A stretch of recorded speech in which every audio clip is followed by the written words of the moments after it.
Oh, we got a busy show. By the way, did you see the snow left us? That was quick, but there's work to be done.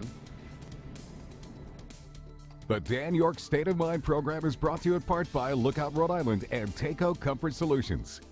We are going to take a look at what you need to do for your property after all this late snow. The leader at SeaScape Lawn Care is with us here tonight as a kind of a bonus what to do with your property segment, so stick around for that. We also have a mover and shaker in politics. He moved from one spot to another. It seems to be a little bit of a trend. I don't know, a couple of big news stories, but a Democrat to a Republican in Cranston, of all places. Fertile ground for good political conversation.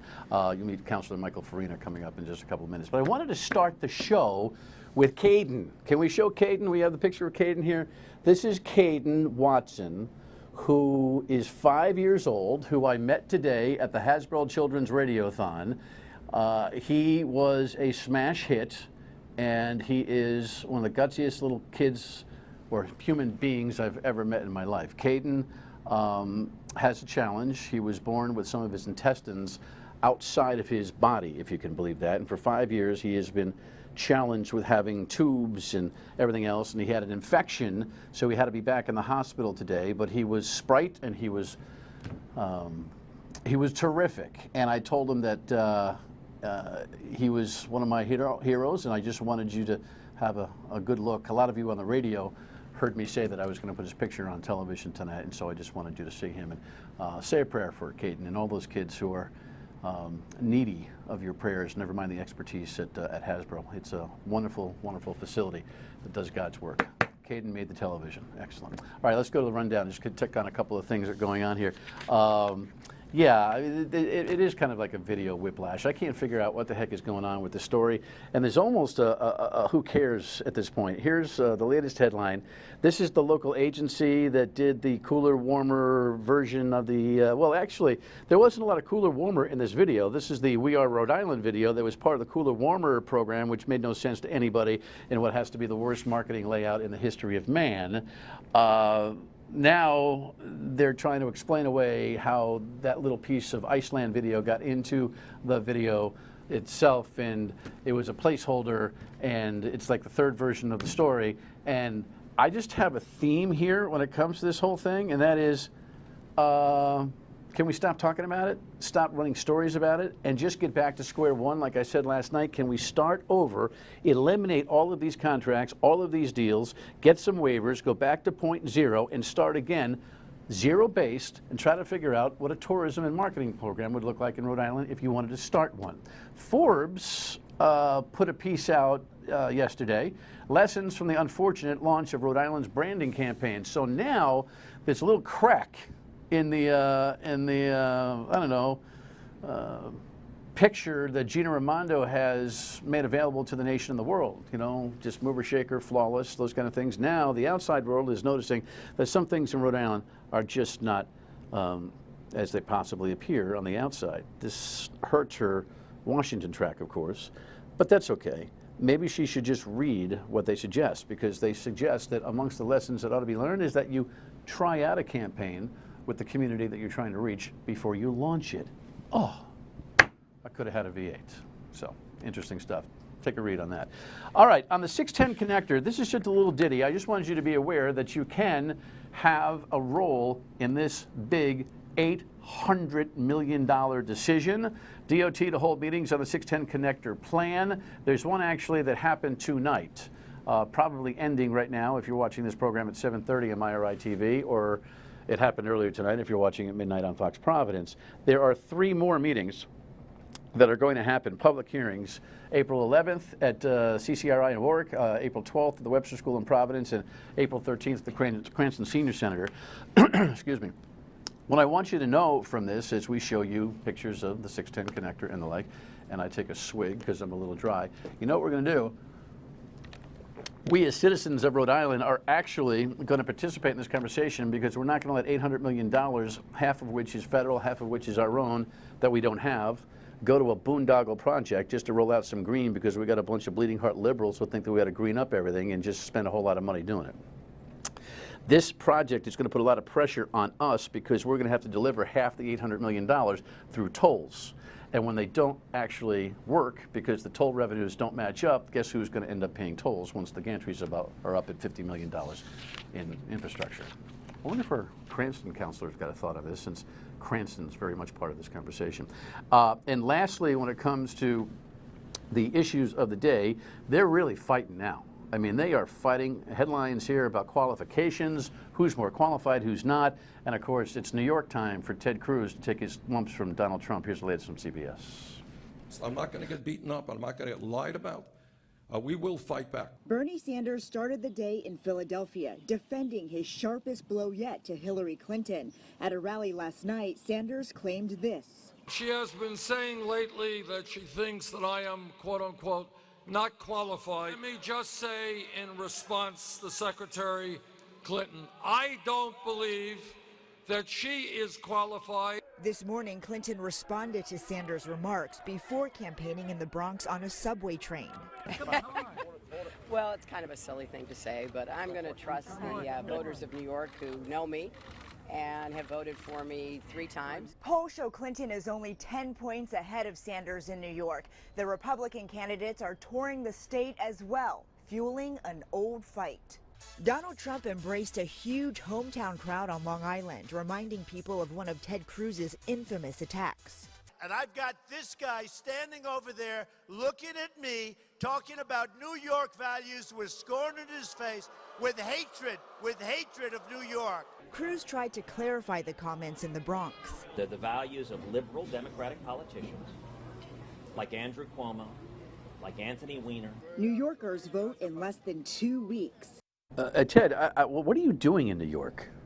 Well, just go, leave. Take your lumps. You're going to get killed there. Why would you spend any time trying to tell New Yorkers that they're stupid for liking liberals? I mean, it's just dumb.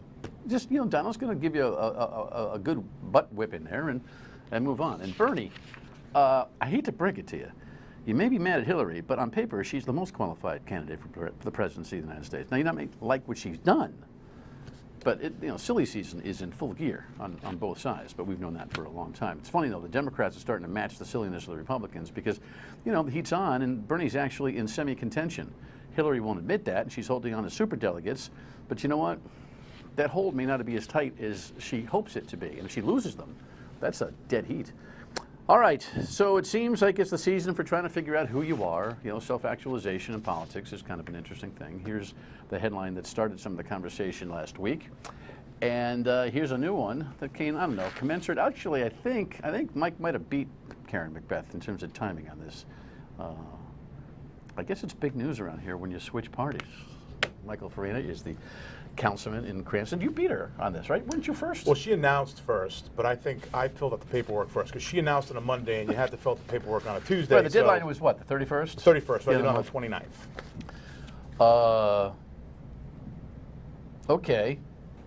I have to tell you, you sound like a pretty smart guy and a good guy to shoot the breeze with, so we'll have some fun in the next segment. But would you mind me asking what the big deal is when a city councilor switches parties? To me, it's like blah, blah, blah, blah, blah, blah, blah, Well, or is it just part of what club you belong to? That's kind of why I really switched. If you look at it from the Democratic perspective, if you're not a Democrat and you don't believe in what they believe, they won't support you and they don't like you. It's very vindictive, very decisive in the city of Cranston that if you don't go along, you won't get along. And I'm not really about that. I'm more about doing the right thing for the city, making sure that I always keep the taxpayers' needs first, and I want a party that's more inclusive. I want to be included in the conversation. So if you don't agree with me, I don't want you to yell at me and scream at me and talk about how terrible I am. I want you to say, well, maybe we should do things this way. And I found over the last year and a half that the 3 Republicans in the city council that I'm now aligned with were more inclusive. They never asked me to vote for something. They never said, hey, vote for this because we want you to, or we supported you, or you're a Democrat like us. It was, here's the legislation, here's why it's good, here's why we think it'll work. On the Democratic side, it was more, vote for this because we support you, vote for this because we like you, vote for this because I want it. I got sick of that game. I got sick of all the politics that they play. Everything is a major issue. Everything needs to be politicized, even down to the finest detail in politics. I'm not really about that. If you think about, we've had a lot of issues in Cranston, as I'm sure you're aware. Everything is politicized. Doesn't matter how small it is or how big it is, everything becomes an issue. And when you jump ship, you politicize the environment even further. I may have, not my intent, but I don't think it's the end of the world. To be honest No. with you, I think party politics on a city level and city and town level is silly. I agree with you. I think there should be a nonpartisan election in every community. This notion that this is the JV for bigger party politics type of thing and some kind of ladder to climb when it comes to the hierarchy in either the Republican and Democratic Party, I think is dysfunctional. I think it pits people against each other. There's no ideology to picking up the trash. There's no ideology to potholes. I mean, there's no ideology to running a police department or fire department. So why do we bother with this partisan nonsense anyway? it's funny that you say that. If you look at it at a city level, I think about it as you have 9 people in the council chamber trying to do the city's work. I'm not elected, I'm hired. I serve at the will of the people. And I'm there to do their work. I'm not there to make things about how do I make my guy the mayor, how do I move this person ahead in higher office. I'm there to fix potholes, pave streets, balance the budget, make sure the schools are funded, the stuff that a city or town councilman is elected to do. And you're right, a lot of these people, and I don't think it's about party per se, it's about ego. A lot of these politicians who, and this is from my own personal witness of some of these people that get involved with office, being that I've done this for 4 years, they get these ego trips that they think it's about them, and it's not about us. It's about the people that support us and the people that elect us. And when you forget that, that's, like you said, when you can get to this idea where it's about a springboard to the next level. People ask me all the time, are you going to run for mayor? I said, well, I have a good job. I like what I do. But if the time came that I wanted to be mayor, I would potentially consider running if the city needed me and I thought it was the right move for me and the city. Very deft. You raise the issue, you answer the issue, and I didn't even have to ask the question. Not bad. When we come back, we'll tackle the latest issue in Cranston. Don't forget, if you're trying to figure out how to manage your lawn with all this snow, we got the answers. Relax. Well, Cranston's been pretty quiet, but here's today's headline. Yeah, this one kind of puzzles me, and here's Eyewitness News' version of the story. People who are paid $10 an hour need a raise. Cranston City Councilor Stephen Styko sponsored the ordinance to increase minimum wage for part-time workers from $10.10 to $12 an hour. He says it would affect about 70 workers, mainly library and Parks and Rec employees. The vote took place days before Mayor Alan Fung released his budget. That way he would know ahead of time that this was something that the council wanted to do. To pass a minimum wage increase without seeing the budget is just fiscally irresponsible. The wage increase would cost the city about $70,000. Councilor Michael Farina voted against it. I think they do a good job, and we should look at giving them a raise. But those things should happen in the budget process, not be codified by a law. The mayor vetoed the ordinance, releasing a statement saying in part, quote, "I cannot in good conscience burden the taxpayers with what amounts to nothing more than a poorly thought out election time stunt." Council President John Lanny fired back. The mayor has no problem spending hundreds and hundreds of thousands of dollars in legal expenses to defend his administration against the police union and all the problems we've had. But he has a problem giving somebody a couple of bucks who's working part-time with no benefits. All right, there's a classic philosophical difference, I guess, between what you would say are the Democratic folks and the Republican folks on your council. There is. That's a very fundamental difference. I look at what they did. I voted against the minimum wage ordinance. It's not that I feel the library workers don't deserve a raise, but to codify it in a law, like the segment said, is just, Cranston doesn't need its own minimum wage. The minimum wage is set by the state. We abide by the minimum wage, and where we think there is work that needs to be paid for, we will adjust it. But in all due respect to the councilor's thought, and believe me, this is the last place that the mayor would think he'd find any kind of empathy for the police scandal issues and all that kind of stuff. But the mayor's not voluntarily getting into legal agreements trying to pay for the entanglements that he's been involved in. That's not a philosophical thing. That's a, oh my gosh, we got to pay these bills because we're in a problem thing. It's a big difference, right? It is. And when you look at Council President Lanny's statements, I thought the number was 9 million or 6 million or 12 million. I mean, they've quoted some astronomical figures. When I look at the math, I see that we've spent about $900,000 in actual bills, and I project that with everything that's happened, and if we go back and do a forensic audit, like a true audit, and hire a third-party firm, the auditors will probably come back and say it costs us about $2 million, which is unacceptable, and we shouldn't have those issues. But every time something comes up in the city, every time there's a problem, the Democrats, it's weird to say that because I'm a Republican now, the Democrats point back to the police scandal as the root of all evil. I mean, not everything is caused by that. This is a separate issue, and they were wrong to try to put in law. Now, during the budget process, I'm going to go through the budget. I already have started. looking for ways to add some money to the library fund. I've worked with the director of libraries and said, what do you think a part-timer should be paid? I've done an analysis to say, do you have anybody that's making $12 today that we have to think about giving a little raise to keep it fair? This ordinance that they passed would have basically given anybody who is at minimum wage a raise to 12, and then everybody else gets hung out. All right, so you just had a little moment there as you were referring to yourself as a Republican. Does it actually feel different? I don't feel different, being that I was a Democrat for almost 7 years running. It's you know, wake up in the morning and say, oh my gosh. You know, the party never ever made my morality in any way. You know, I never made my decisions based on what a party or anybody said.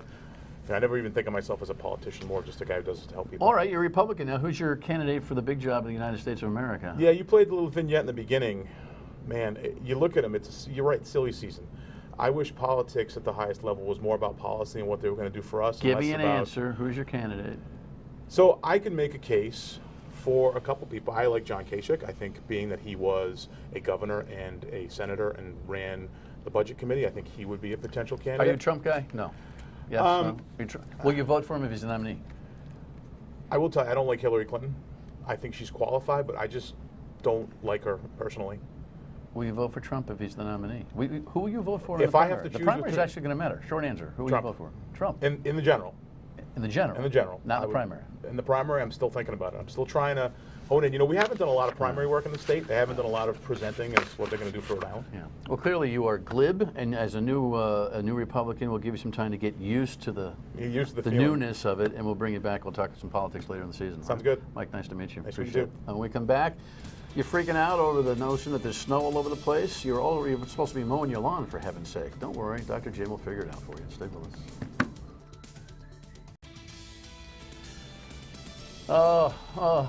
That's a conflict right there in and of itself. You're not supposed to have flowers and snow together. What happens when the #1 lawn care company in Rhode Island is all set to start fertilizing and nurturing lawns, and this happens, Dr. Jim Wilkinson? What kind of sets the game plan back? Sets it back. For everybody, we had actually started. We had already made quite a number of applications before the snow came. The good news is your lawn's going to be fine. The material we put down on the lawn is not going to go anywhere. It is all water insoluble fertilizer, so it's just going to sit in place until the plants need it. Snow's not poison. Snow is not poison. In fact, it's called poor man's fertilizer because there is some nutrient value to snow. Really? There is a little bit of nutrient value to snow, and it isn't going to harm your lawn at all. It actually provides some insulation to it. So everything will be fine in that score. All right. Well, last winter was nuts. This winter was easy, but now Mother Nature is reminding us that, you know, there's still going to be some snow here. Absolutely. What is the overall game plan here? I mean, what's the plan for people to get their property in order? I mean, and what the plants, and I can't figure out the chronology of events and everything else. This is kind of, we call it the warmer and colder winter now. Yeah. So your general information and recommendations are what? Just be patient. Everything's going to be fine. A number of people had certain trees that flowered last fall. There were some cherry trees and some forsythia. It was so warm last December, a number of those things flowered thinking that spring had come. They're now done for the season. They're not going to flower again. Okay. However, there's a number of plants that are flowering now and that the snow has hit, or they were just beginning to flower, Dan. They're going to be just fine. As soon as the warm weather returns, they'll continue their flowering and they will perform like they normally do. Applications are different in the different times of the season. Will you have to adjust what you're doing based on some of the latest temperate issues? We always adjust what we do throughout the season. Depending upon how much moisture we're getting, depending upon the temperature, our applications need to be adjusted in terms of the amount of nutrient that we're applying and what particular pests that we are looking for and what pests we're trying to prevent or trying to cure in your lawn. So every year is a little bit different, and the programs need to be changed consistently throughout the season based upon temperature and moisture conditions. You're like mixing different applications. We are. In the Coventry headquarters, you're not just, oh, listen, this is what we ordered. So we're Well, just, there is a certain amount of standardization to it, and Yeah. there are certain things that need to be put down at certain times of the year, but those things need to be adapted or moved up or delayed depending upon the type of season that we're having. Well, given that you have to make those calculations, one of the great things, now all full disclosure, I've been endorsing SeaScape on the radio, and they're involved in this television station for years. I mean, I swear by them. And I say, but I always say the truth. I mean, I can't screw it up any worse than I used to do with the 4 bags I would buy. Then I would forget which week to do what, and half a bag would be, in the garage, and I would just say, oh, the hell with it. But usually the 4th bag never got open. There's a science to it. You can do it better than most people can do it themselves. Well, there is a science to it, and certainly one of the first things needs to be consistency, and that's where many homeowners who try to do it themselves fall down. They will start off first thing in the spring with great intentions. Vim and vigor. They'll make the first application, and occasionally they'll get to the second application. Then they'll pretty much forget things for the rest of the season. So a certain consistency with applications being made at certain times throughout the season is very important. Listen, the industry's evolving. There's all new products coming all the time, right? All kinds of new things. The products that we use today are dramatically different than what we were using 5 or 10 years ago. New fertilizers coming onto the market, for example, we can do far more now with less with the new technology in fertilizer. So what we're using today for fertilizer doesn't have the potential to volatilize, doesn't have the potential to leach or run off. So the fertilizer that we use today stays in place, and just about 100% of it's got to be used by the grass plant. Mild winter brings all sorts of nuanced things like moths and stuff. And there's got to be a lot of moss this spring because the moss just continued to grow all winter. So expect to see some moss. On the flip side, though, this time last year we were talking about snow mold disease. Right. They get into lawns. That's that disease that turns your lawn brown over the winter under the snow. Right. That's pretty much non-existent this year, and lawns are starting off the spring green already. Snow mold drives me crazy, but you said be patient, and it does go away. It does go away. It does, yeah. Most people don't know how to do it.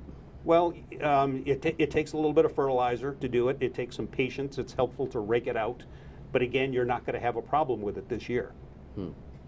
All right.